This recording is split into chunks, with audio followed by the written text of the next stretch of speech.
ہمارے یہاں معاشرے میں ایک ایسا رواج جو ہے وہ قائم کر دیا گیا ہے کہ شاید لوگوں کو یہ لگتا ہے، یہ محسوس ہوتا ہے کہ عبادت جو ہے وہ صرف اللہ کی بارگاہ میں جھکنے سے ہوتی ہے، یعنی نماز سے، قرآن کی تلاوت سے۔ کہ آیا ان کے علاوہ جو ایسے اعمال ہیں آپ کے، جو زندگی میں آپ کر رہے ہوتے ہیں، ہم کر رہے ہوتے ہیں، اور جن کا ہمیں حکم دیا جاتا ہے، کیا وہ بھی تمام چیزیں عبادت کے زمرے میں شامل ہوتی ہیں؟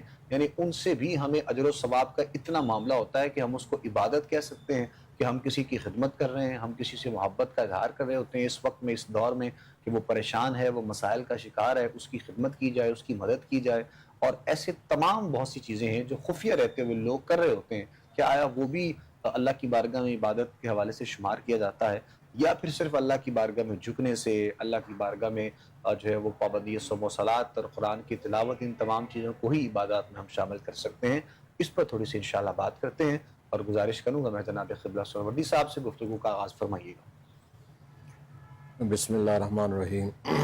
اللہم صلی علی سیدنا و مولانا محمد وعلی آل سیدنا و مولانا محمد وبارک وسلم علیہ۔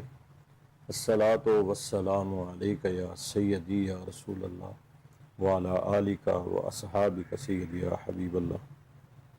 بہت شکریہ آپ کا سلطانی صاحب، آج کے اس پروگرام میں آپ نے جس ٹاپک کا، موضوع کا انتخاب کیا، یہ بہت ہی وسیع ہے۔ جس طرح ہم کہتے ہیں نا کہ ایتھکس، اخلاقیات، جی، یہ کائنات، ساری دنیا محیط ہے اس پر۔ اسی طرح عبادت کا جو لفظ ہے عربی کا ہے، اس کا تعلق ہے ہی عبد کے ساتھ، صحیح، کیونکہ اللہ تو ان چیزوں سے پاک ہے۔ پاک ہے، بالکل ٹھیک۔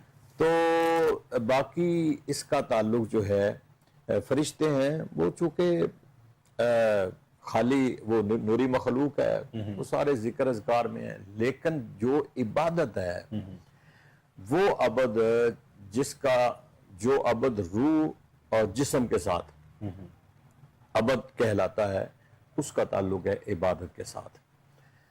تو عبادت جو ہے، جیسے آپ کہہ رہے ہیں کہ جھکنا، اس میں کوئی شک نہیں ہے کہ کوئی بھی عبادت کا آپ پہلو لے لیں، اس میں انسان کے اندر عاجزی پیدا ہوگی، انسان جھکے گا۔ صحیح، کب وہ عبادت کو عبادت سمجھنے کے لیے، کسی بھی فعل کو عبادت سمجھنے کے لیے اللہ کے حضور میں جھکنا پڑے گا، جھکنا پڑے گا، ٹھیک ہے۔ کہ جب تک وہ اس خالق اور مالک کو اپنا معبود حقیقی نہیں سمجھتا، اس کے آگے جھکتا نہیں ہے، تو پھر تمام جتنے بھی احکامات ہیں ان کو وہ کیسے مانے گا؟ صحیح، ان کو ماننے کے لیے پہلے تو وہ لا کی نفی کرے گا، لا کہہ کر کے کوئی بھی باطل خدا ہے ہی نہیں، ہر باطل کی نفی کر کے پھر وہ کہے گا الا اللہ، کہ فقط اللہ ہے میرے سامنے۔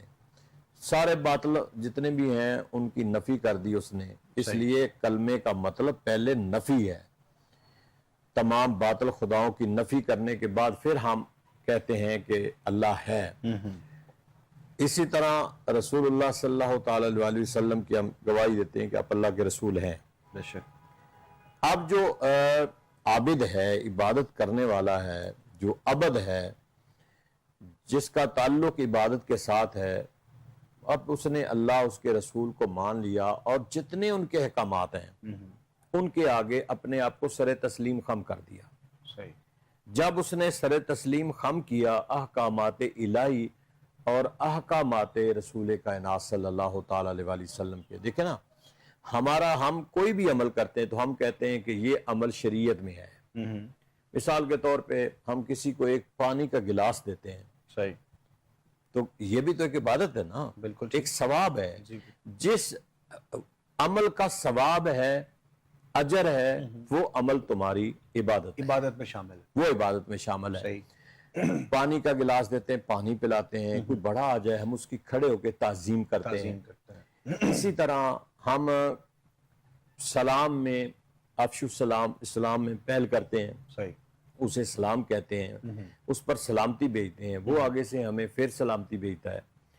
اسی طرح ہم جا رہے ہیں رستے میں، کوئی کانٹا کو پتھر پڑا ہوا ہے، ہم اس کو اٹھا کے سائڈ پہ کر دیتے ہیں کہ کسی کو لگ نہ جائے. عبادت ہے، صحیح. اجر ہے، ثواب ہے. تو گویا احکامات الہی اور یعنی جتنے بھی شرعیہ احکامات ہیں ان پر ہم عمل کر رہے ہوتے ہیں، تو ہم اللہ تعالیٰ کے احکامات کے سامنے اپنے آپ کو سر تسلیم خم کر رہے ہوتے ہیں. تو بات تو ٹھیک ہے کہ جب تک ہم اللہ کے اور اس کے رسول کے ہر حکم کے سامنے اپنے آپ کو سر تسلیم خم نہ کریں، اپنے آپ کو جھکائیں نہ، پھر عبادت تو نہ ہوئی. تو عبادت کا آپ اس کو مغز سمجھ لیں، آپ جز سمجھ لیں، آپ عبادت کا مرکز سمجھ لیں. مرکز اگر سمجھ لیں تو بہتر ہے کہ ہم نے ہر معاملے میں اپنے آپ کو تعلیمات الہی میں اللہ تعالیٰ کے احکامات کے سامنے، اللہ کے سامنے اپنے آپ کو جھکا دیا ہے کہ مالک جو تیرا حکم ہے، جو تیرا حکم ہے. دیکھیں نا قرآن مجید فرقان حمید میں اللہ رب العالمین نے فرمایا یا ایھا الذین آمنوا آمنوا باللہ ورسولہ، اے ایمان والو ایمان لاؤ. یعنی خطاب بھی ایمان والوں سے ہے، ایمان والوں سے، اور حکم بھی ایمان والوں سے ہے. ایمان والوں کے لیے پہلا خطاب ہے کہ یا ایھا الذین آمنوا، اے ایمان والو آمنوا باللہ ورسولہ، اور حکم ہے کہ تم اللہ اس کے رسول پر ایمان لاؤ. یعنی علماء فرماتے ہیں کہ ایمان والوں کو فرمایا گیا کہ جو پہلے تم نے جو اللہ اس کے رسول اس دائرہ اسلام میں داخل ہو گئے، تم اس خطاب میں شامل ہو گئے آمنو کے، اب اللہ تعالیٰ کے احکامات ہیں ان کے سامنے اپنے آپ کو جھکا دو. اللہ فرماتا ہے آمنو باللہ ورسولہ، ایمان لاؤ جو اللہ نے فرمایا ہے، جو اس کے رسول نے فرمایا ہے، ان کے احکامات پر ہم اپنے آپ کو جھکا دیں گے اور اس پر ہم عمل کریں گے. تو یہ ہے ہماری عبادت. تو عبادت کسی بھی زمرے میں آپ کسی کو مسکرا کے مل لیں، یہ بھی عبادت ہے. کسی کے اچھے کام میں شامل ہو جائیں، یہ بھی عبادت ہے. کسی کو برائی سے منع کر دیں، یہ بھی عبادت ہے. صرف کرنے کا نام عبادت نہیں ہے، رکنے کا نام بھی عبادت ہے، منع کرنے کا نام بھی عبادت ہے. برائی سے روکنا کسی کو عبادت ہے، کسی برائی سے رک جانا عبادت ہے. جس طرح ہم روزے کی حالت میں ہر وہ چیز نعمت جو ہم غیر رمضان میں استعمال کرتے ہیں، روزے کی حالت میں اس سے رک جاتے ہیں. تو رک جانا ہے کیا عمل کہ اللہ رب العالمین کا اس کے رسول کا حکم ہے بالکل کہ روزے کی حالت میں آپ نے ہر وہ حلال چیز جو غیر رمضان میں تمہارے اوپر حلال ہے، اب روزے کی کیفیت میں حلال نہیں ہے، اس سے رک جاؤ. رک جانا بھی عبادت ہے. کسی کو برائی سے منع کرنا بھی عبادت ہے. ایک مسلمان کی شان یہ ہے کہ ہر وہ اچھا عمل جو خیر کی طرف جا رہا ہے اس میں وہ شامل ہو جائے، چاہے خود ہے چاہے دوسرے کی تائید میں ہے. اور ہر وہ عمل جس کا تعلق شر کے ساتھ ہے، یعنی شیطان کے ساتھ ہے، اس سے بچ جائے، اپنے آپ کو بچائے. تامرون بالمعروف وتنہون عن المنکر، اور دوسرے کو اس سے بچائے، یہ بھی عبادت ہے. اچھا، اس میں قبلہ یہ بھی بتائیے کہ جیسے ہمارے ہاں یہ بھی معاشرے میں بہت چیز دیکھی جاتی ہے، بہت سے لوگ ایسے ہیں، کچھ ایسا طبقہ بھی ہے موجود جو فرائض ہیں عبادات کے، ان سے وہ لوگ دور ہمیں نظر آتے ہیں. اور جو یہ چیزیں جن پر آپ بات کر رہے ہیں، جن پر آپ ڈسکس کر رہے ہیں، کسی کی خدمت کر دینا، کسی کی مدد کر دینا، یا پھر معاشرے میں کسی سے اظہار کر دینا، اور یہ جو عبادات کے زمرے میں شامل ہوتی ہیں چیزیں، وہ ان کو بہت توجہ سے، بہت غور سے اور بڑا قریب ہو کر محسوس کر رہے ہوتے ہیں کہ یہ اللہ کی بارگاہ میں اللہ کی مخلوق کی خدمت کرنا یا ایسے معاملات، ان چیزوں میں ہم نے دیکھا ہے کہ وہ بڑا مضبوط ہیں اپنے معاملات کو دیکھتے، لیکن فرائض سے دور ہیں. یعنی قرآن کی تلاوت ہے، نماز کی پابندی ہے، صوم روزہ وغیرہ ساری چیزیں جو ہیں اس سے دور نظر آتے ہیں. کیا ان تمام چیزوں کے بعد وہ جو کر رہے ہیں عبادات جو نفلی ہمارے ہاں کنسیڈر کی جاتی ہیں، وہ ان کو اس کا اجر و ثواب ملنے والا ہے، یا پھر وہ مطلب بغیر کسی جیسے معاملات کے لیے بس وہ کر رہے ہیں اللہ کی بارگاہ میں، اس کا کوئی معاملہ نہیں؟ دیکھیں سلطانی صاحب، کوئی بھی اچھا عمل کرنے سے اس کا ثواب ضائع نہیں ہوتا.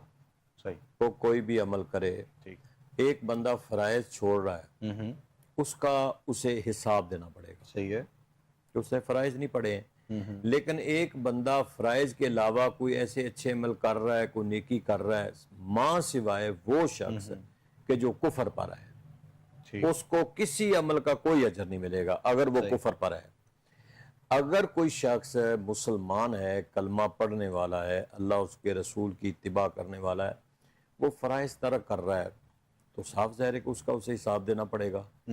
وہ مثال کے طور پہ صدقہ کر رہا ہے، خیرات دے رہا ہے، زکوٰۃ دے رہا ہے، لوگوں کی ہیلپ کر رہا ہے، جو بھی کوئی عمل جس کو ہمارے دین اسلام نے جائز قرار دیا ہے اور جس کے کرنے سے لوگوں کی فلاح و بہبود ہے، لوگوں کی مالی معاونت ہے، لوگوں کی خیر سگالی ہے، مطلب ایسے بے شمار عمل ہیں، لوگوں کی بچیوں کی شادی ہے، اس میں کوئی بندہ بڑھ چڑھ کے ان کی خدمت کرتا ہے، کوئی یتیموں کی کرتا ہے، کوئی بیوہ کی کرتا ہے، کوئی اپنا صدقہ خیرات میں بڑھ چڑھ کے کرتا ہے، ثواب اس کا ثواب ضرور ملے گا اسے، ہر اچھے عمل کا ثواب ملے گا۔